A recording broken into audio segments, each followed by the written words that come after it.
নমস্কার বন্ধুরা, কাজলিনী রেসিপিতে সব বন্ধুদের স্বাগত। এই দারুণ স্বাদের ডিমের রেসিপিটি করার জন্য প্রথমে ডিমটা সেদ্ধ করে নিচ্ছি।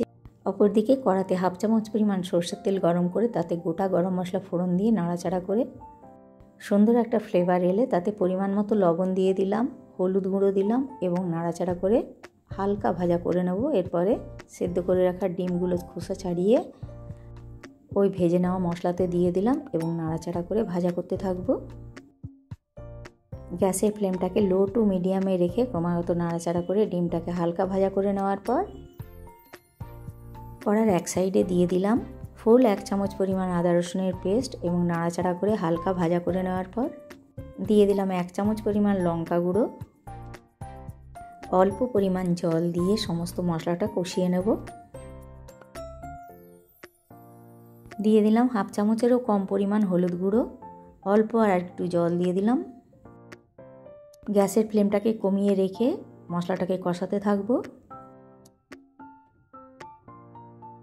প্রায় 30 সেকেন্ড কষানোর পর দিয়ে দিলাম 1 চামচ পরিমাণ টমেটো সস। গ্যাসের ফ্লেমটাকে কমিয়ে রেখে প্রায় 1 মিনিটের মতো পুরো মশলাটাকে কষিয়ে নেব। পুরো মশলাটা খুব ভালোভাবে কষানো হয়ে গেছে এবং সুন্দর একটা ফ্লেভার এসেছে। এরকম পর্যায়ে ডিম সহ পুরো মশলাটা আবারও কষিয়ে নেব। ডিম সহ পুরো মশলাটা কষানো হয়ে গেছে। এবারে পরিমাণ মতো অল্প একটু জল দিয়ে দিলাম।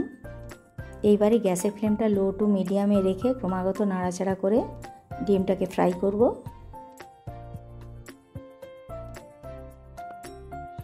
প্রায় 1 মিনিট এরকম নাড়াচাড়া করে মশলা সহ ডিমটা ভাজা করে নিলাম। তৈরি হয়ে গেল রুটি বা ভাতের সাথে পরিবেশনের জন্য এগ মশলা ফ্রাই। আমি একটি বাটির মধ্যে এগ মশলা ফ্রাইটা তুলে নিলাম। আপনাদের যদি এই সম্পূর্ণ রেসিপিটি ভালো লেগে থাকে তবে লাইক দিয়ে চ্যানেলটি সাবস্ক্রাইব করার জন্য অনুরোধ জানাচ্ছি। পরবর্তী পর্বে ফিরবো এইরকমই কোনো এক রেসিপির সাথে। আপনারা সবাই সুস্থ এবং ভালো থাকবেন।